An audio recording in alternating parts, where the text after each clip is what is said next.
Hi everyone, and for day 6 of Prayer and Fasting Week, it is mainly focused on health and healing.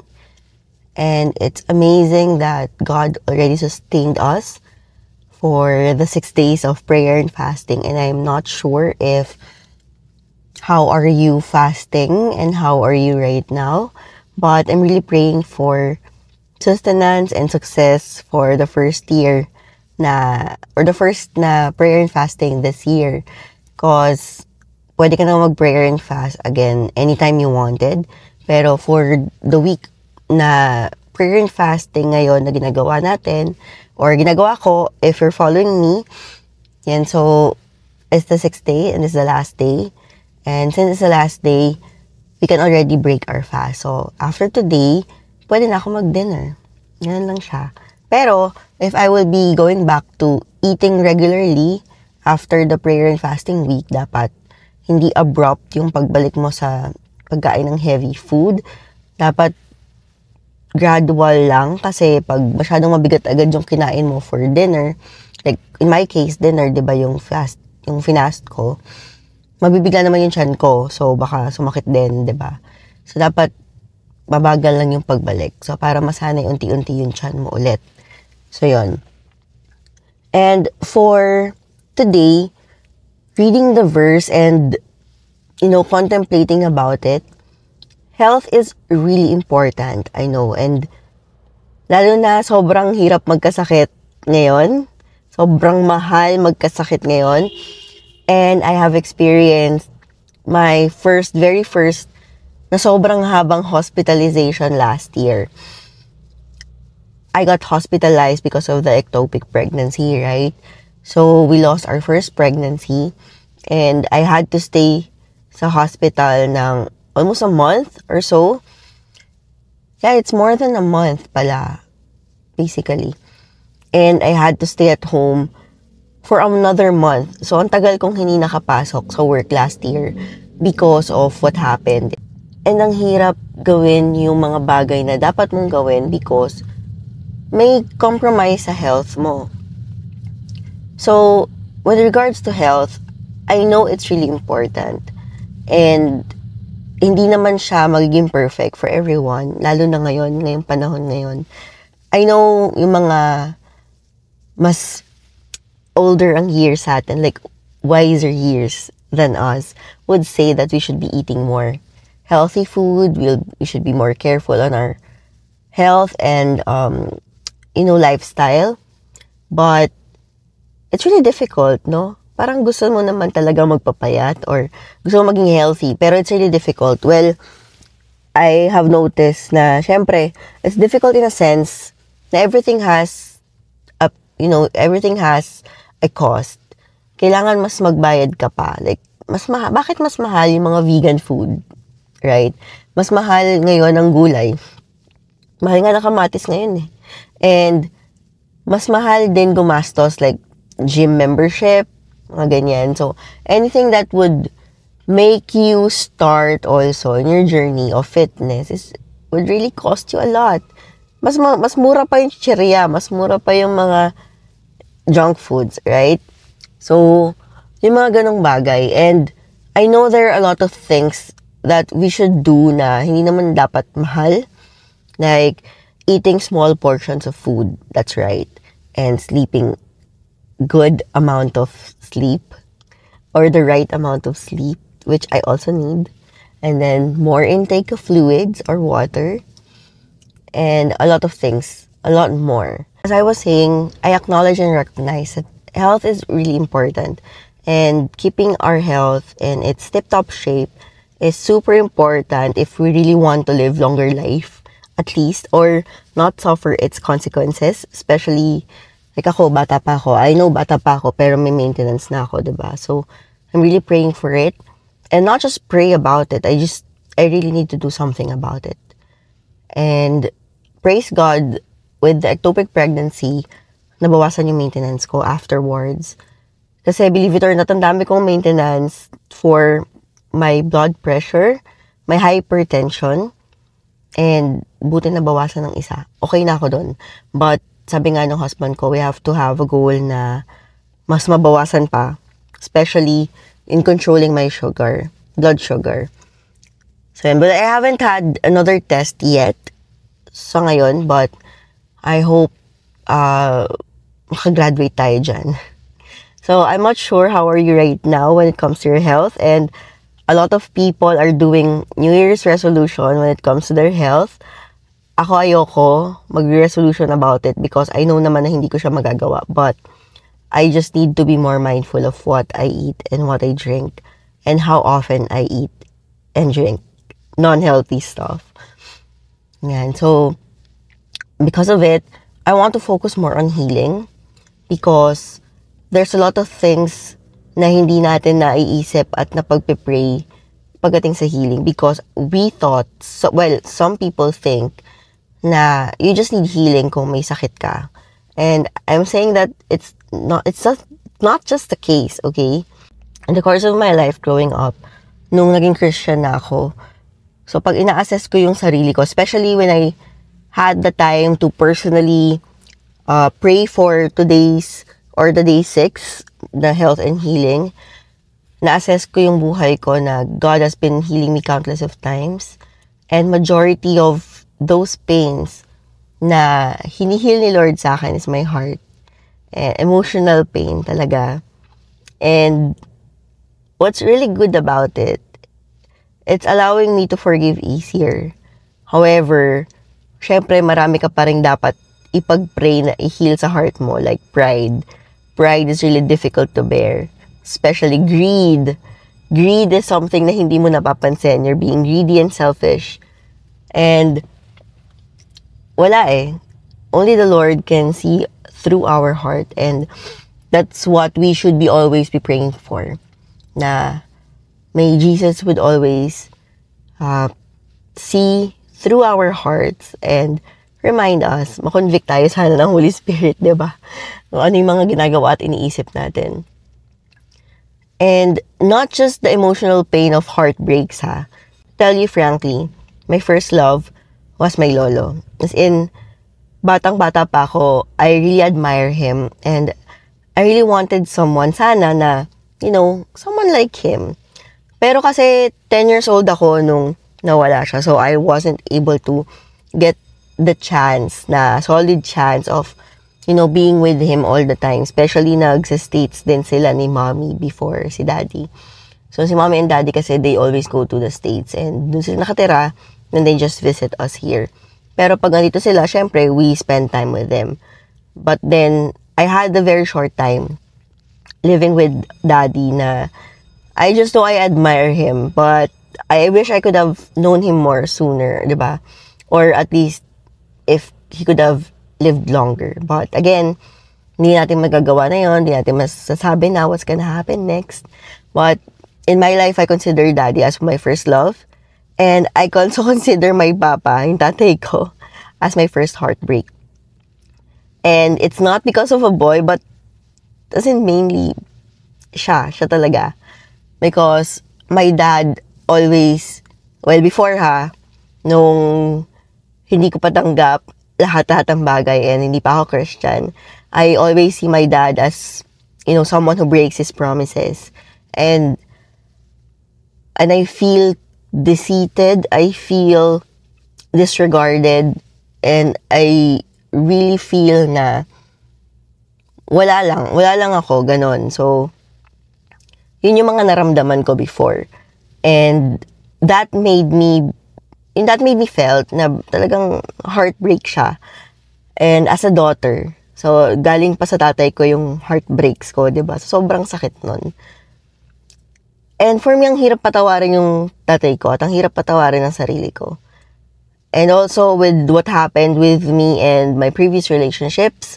Ayan, so again, another heartbreak, emotional pains, and also my regrets and what ifs and the guilt because somehow there are things in life na ako rin sinisisi ko yung sarili ko of bakit kasi ganun yung nangyari. Yung mga ganyan. Again, stupid decisions in life that you will never know. Kasi nga, kinokontrol natin yung buhay natin. We want to take control of our lives. And, nandun ka sa part na, wala naman akong siyan kundi sarili ko kasi ginusto ko to. Mga ganong atake, di ba? So, not just that, but I also had emotional pains brought by my mom because nung mga panahon na lumalaki ako, syempre, hindi ko alam na, syempre I know that she's been doing a lot and she's doing everything for me. Pero, kung makitid ang utak mo bilang bata, nagaya ko din dati, eh hindi mo makikita yung ganda at, alam mo yun, efforts na ginagawa ng magulang natin. And I felt the emotional pain from my mom because, syempre, I also blame her somehow for her decisions in life. Na kaya ganito, that I cannot even submit a family tree. Right? So, basta mga ganong bagay. I know people out there can relate to me. But I'm telling you, healing is what we need. And if you don't recognize the part of you that's hurting, you will never know where to put that band-aid, diba? Kung hindi ka naman nasugatan, ba't mo kailangan takpan? Mga ganong bagay. But if you acknowledge in yourself that, Lord, this is what's bringing me pain, and I need your help. I need your help to heal this pain from me because hindi ko siya kaya, lalo na kapag sobrang bigat na nararamdaman natin.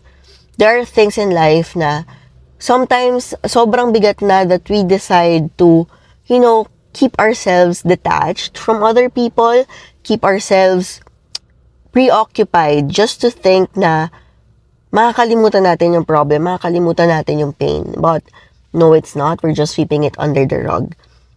And as much as we wanted to disregard the pains and hurts that we're feeling inside, the hurts, the past, the things that we thought na mali, pero hindi naman pala because our parents are really doing everything for our good.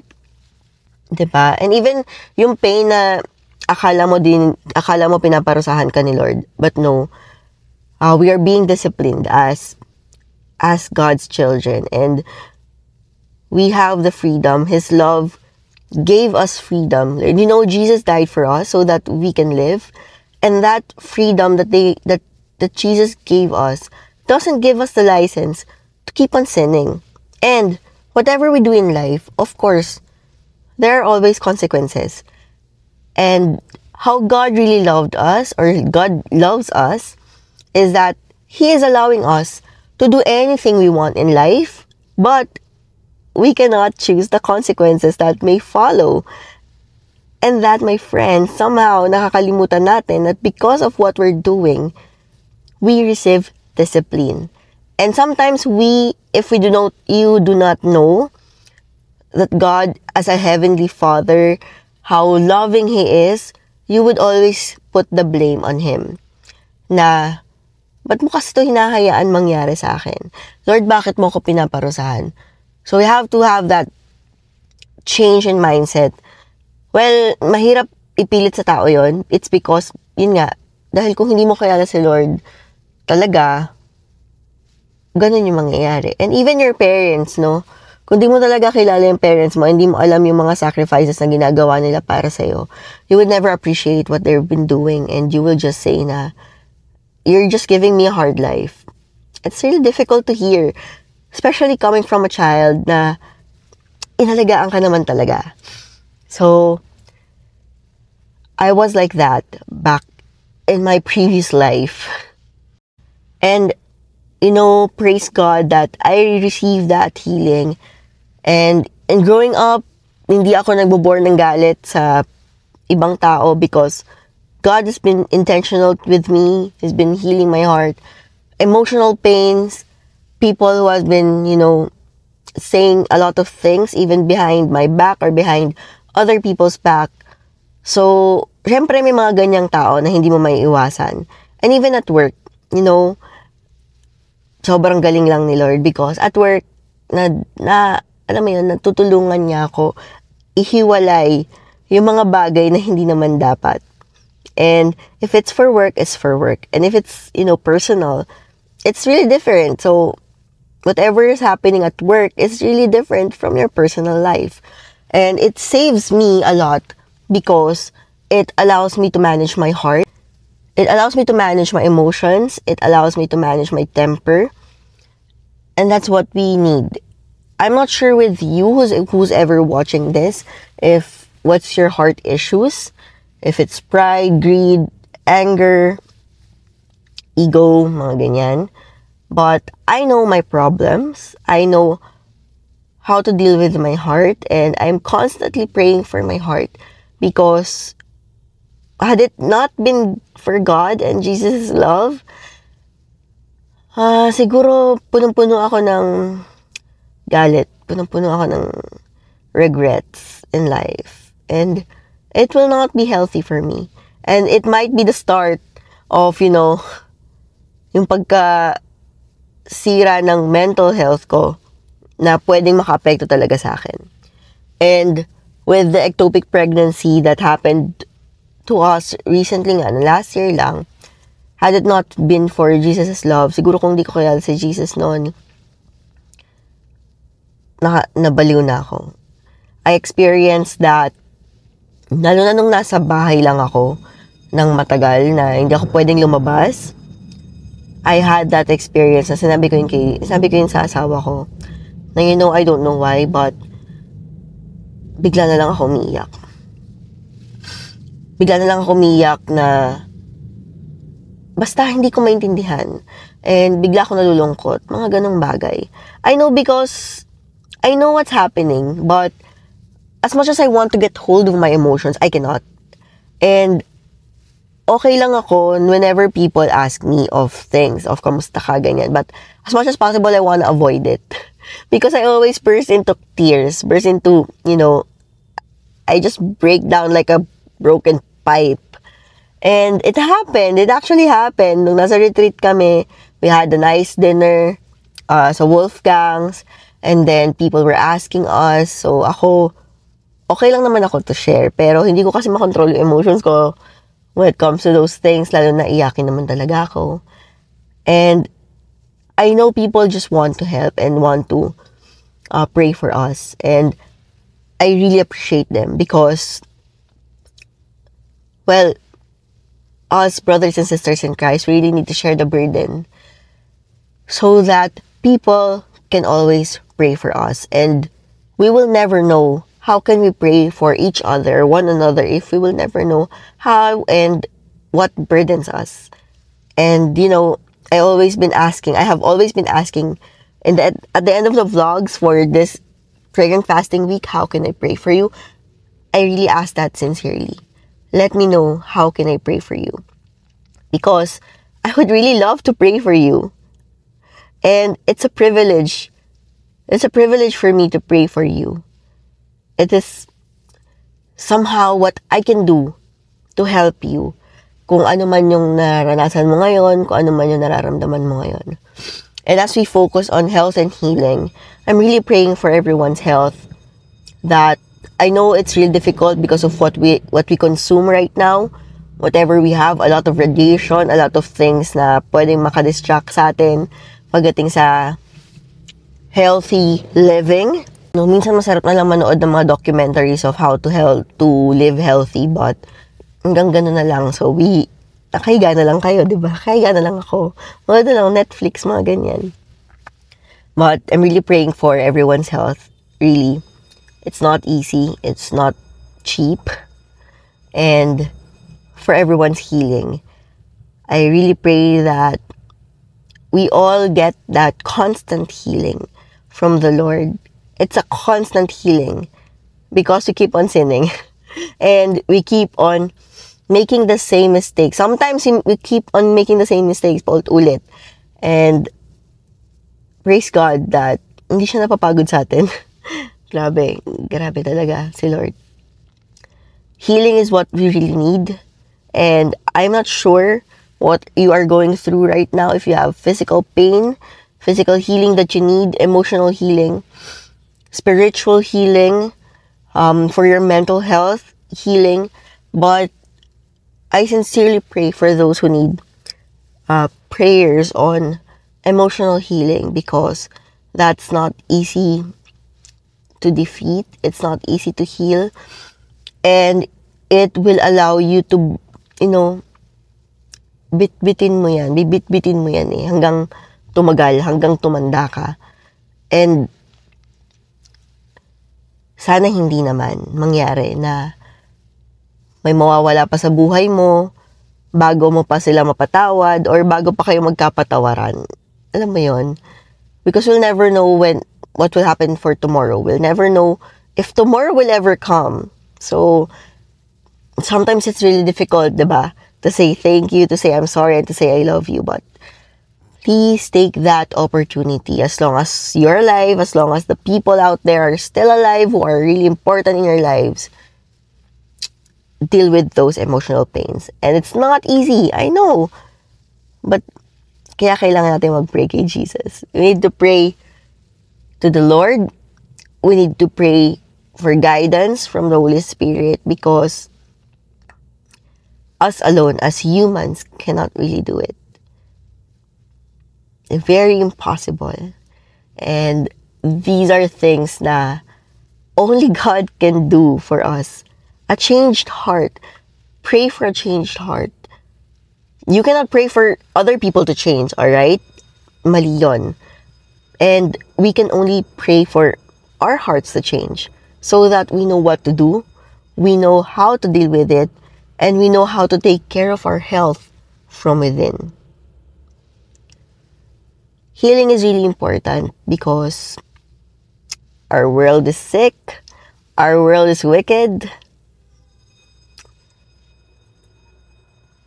And please, try to acknowledge that you also need healing.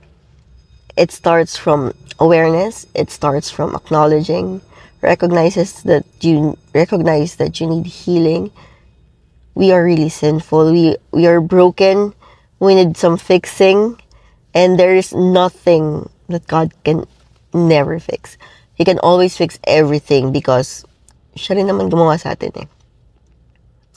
God can make us perfect. God can make us whole again as long as we receive Christ Jesus in our hearts. Yan. I don't want to keep this vlog too long because yesterday, sobrang dami kong nakwento. But, yun lang talaga yung gustong impress ko sa heart ko when it comes to this vlog that we really need the healing.